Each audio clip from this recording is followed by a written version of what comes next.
नए एक्सरसाइज 1.3 में शुभकामनाओं के साथ आपका स्वागत है। आशा है आप इस समय बोर्ड प्रिपरेशन के एग्जाम में लगे होंगे, तो हम अच्छी सफलता की कामना के साथ इस चैप्टर के पहले प्रश्न का श्री गणेश करते हुए सिद्ध करें कि √2 एक अपरिमेय संख्या है। हमारे बोर्ड एग्जाम में इस तरह के प्रश्न प्राय आते आ रहे हैं, जैसे √2, √3, √5 और √7। इसी तरह ये इम्पोर्टेंट क्वेश्चन के रूप में हमारे पास उपलब्ध है। तो लेते हैं पहला प्रश्न। यहाँ हमें सिद्ध करना है √2 एक अपरिमेय संख्या है। तो इसके लिए हम इसके विपरीत अपोजिट मानते हैं कि मान लिया कि √2 एक परिमेय संख्या है।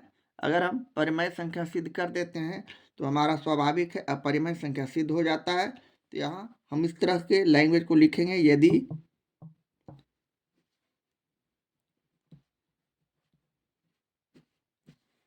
संभव हो तो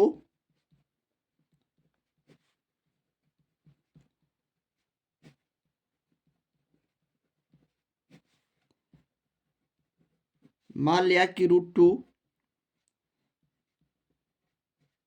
एक परिमेय संख्या है।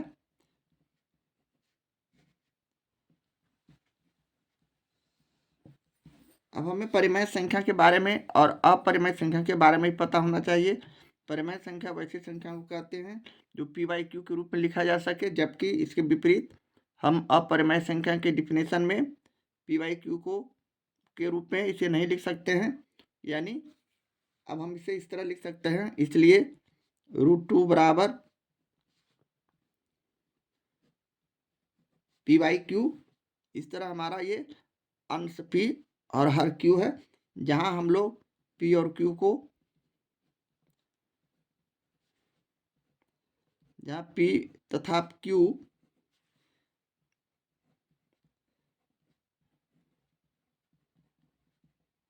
एक पूर्णांक के साथ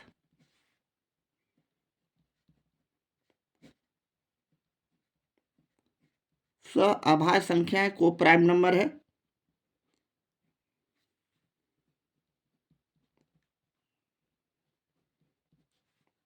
तथा q is not equal to 0, यानी हमारा जो हर है वह 0 नहीं होना चाहिए। ये हमारे पास कंडीशन है, शर्त है। अब हम यहाँ से आगे बढ़ते हैं दूसरे स्टेप में। तो हम इसे इसका वर्ग करते हैं, यानी दोनों पक्ष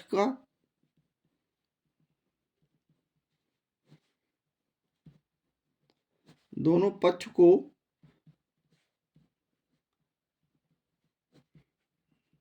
वर्ग करने पर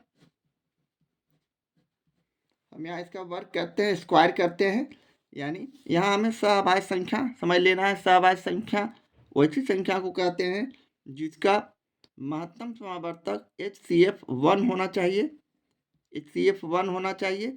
इस तरह हम अब दोनों तरफ के संख्या को वर्ग करते हैं, तो हमारा ये संख्या हो जाता है √2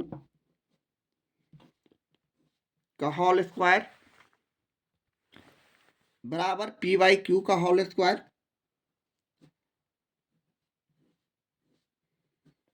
अब इसे हम अगले स्टेप में आगे हल करते हैं। √2 को 2 बार गुना करते हैं, √2 गुने √2, तो हम इसे सिर्फ 2 लिखेंगे, इसलिए कि ऐसा नियम है। √2 और √2 को हम गुना करते हैं तो 2 हो जाता है। अब यहाँ p/q को इस तरह हम लिख देंगे p² / q²। अब इससे आगे बढ़ते हैं, यानी हम ब्रज गुणन विधि से तिरछा गुना करते हैं, जिसे क्रॉस मल्टीप्लिकेशन भी कहते हैं। जैसे 1 हो गया तो हम यहाँ इस तरह गुना करते हैं, यानी 2q², 2 को q² से गुना किए तो 2q² बराबर p² को 1 से गुना किए तो p² सिर्फ, और इसे समीकरण 1 मानते हैं। ये समीकरण पहला समीकरण है। इस तरह करने के बाद हम अब p का मान, यहाँ ऊपर वाले अंश का मान हमने p निकाल लिया है, p², यहाँ से p भी निकाल सकते हैं। तो यहाँ हम इसे लिख सकते हैं 2p² को विभाजित करता है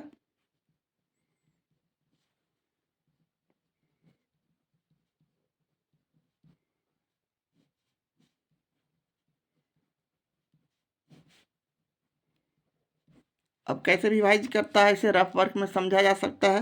अब जैसे हमारे पास इस तरह का इक्वेशन आया 2q² बराबर p², तो हम यहाँ से लिख सकते हैं 2q² बराबर p²/2, या इसे हम q बराबर भी लिख सकते हैं p²/2, इस पर रूट दे सकते हैं, यानी डिवाइड करता है इस तरह का इक्वेशन बनता है। तो हम यहाँ 2p² को विभाजित करता है, p² को विभाजित कर रहा है, इसे ही लिखे हैं। इसी तरह आगे बढ़ते हैं, तो इस तरह हम अब आगे यह भी लिख सकते हैं, इसलिए 2p को भी विभाजित करेगा, यहाँ p को भी विभाजित कर रहा है।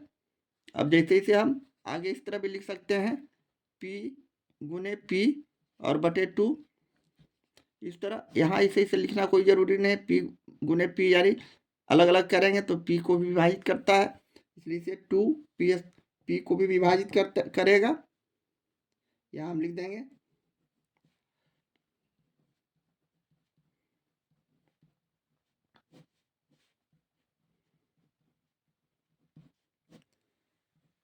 अब हम पुनः अगले स्टेप में p बराबर हम मान लेते हैं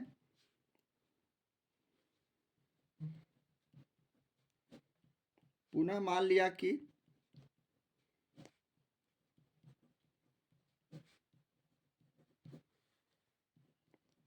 p बराबर 2k, जहाँ k एक पूर्णांक है। उसी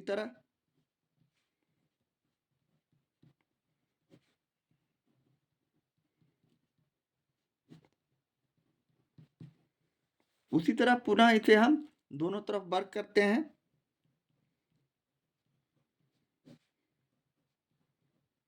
दोनों पक्ष को वर्ग करने पर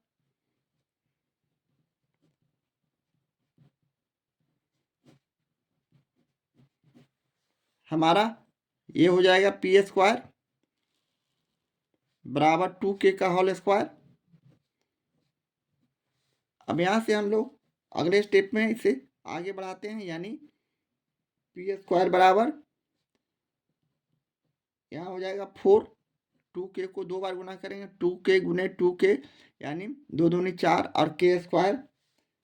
अब यहाँ से हम इसे इस तरह भी लिख सकते हैं, p² का मान हमने समीकरण पहले से इतना लिखा है 2q², तो यहाँ हम p² का जगह पर 2q² लिखते हैं, और यहाँ 4k² हो गया। यहाँ हम लिख सकते हैं अपने यादगारी के लिए समीकरण फर्स्ट से हमने p² का मान 2q² निकाला है। अब हम यहाँ से q² लिख सकते हैं, यानी q² बराबर 4k²/2, यहाँ 2 से इसे काट दिए तो 2, यानी q² बराबर हमारा रिजल्ट हो गया 2k²। यहाँ उसी तरह इसे लिखेंगे 2q² को विभाजित करता है, उसी तरह जैसे हमने स्टेप 1 में किया था, वहाँ ऊपर समीकरण 1 लाने में तो विभाजित करता है।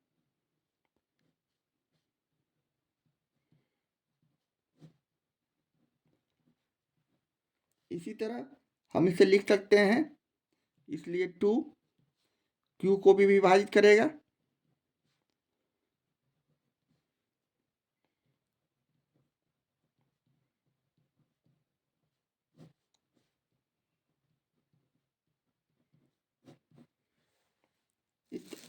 अतः हम कह सकते हैं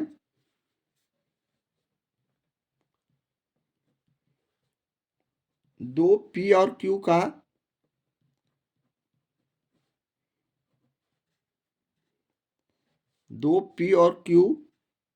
दोनों को विभाजित करते हुए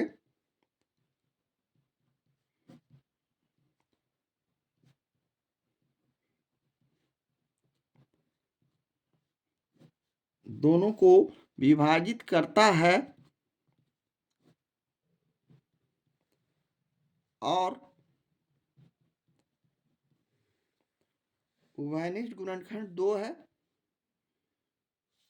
और उभयनिष्ठ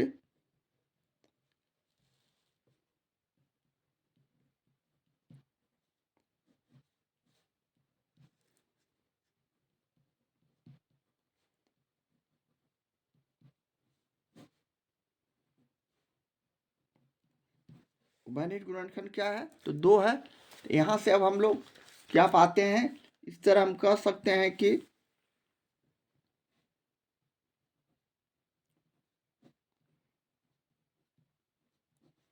जबकि हमें उभयनिष्ठ गुणनखंड 1 आना चाहिए, यह कि क्योंकि यह को प्राइम नंबर है, सहभाज्य संख्या 1 है, लाना चाहिए था हमें। यहाँ 2 आ रहा है, इस तरह हमारा ये विरोधाभास उत्पन्न हो रहा है। तो हम यहाँ इस तरह लिख सकते हैं, हम कह सकते हैं कि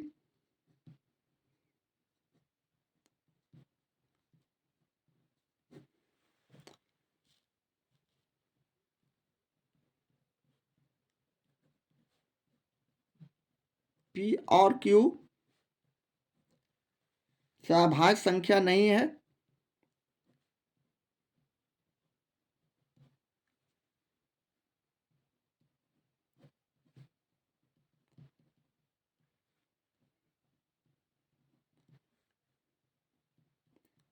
जो कि एक विरोधाभास उत्पन्न करता है।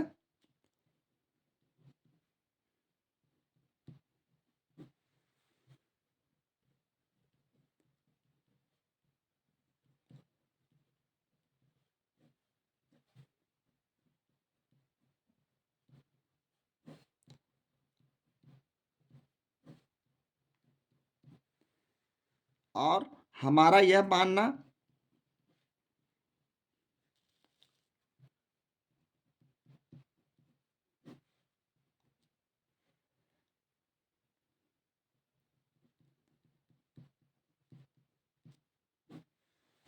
मानना कि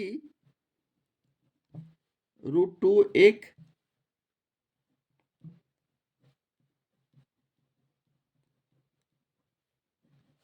परिमेय संख्या है,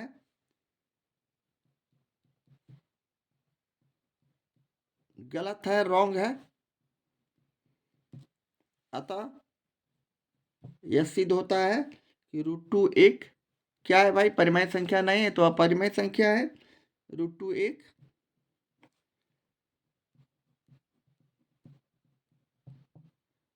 अपरिमेय संख्या है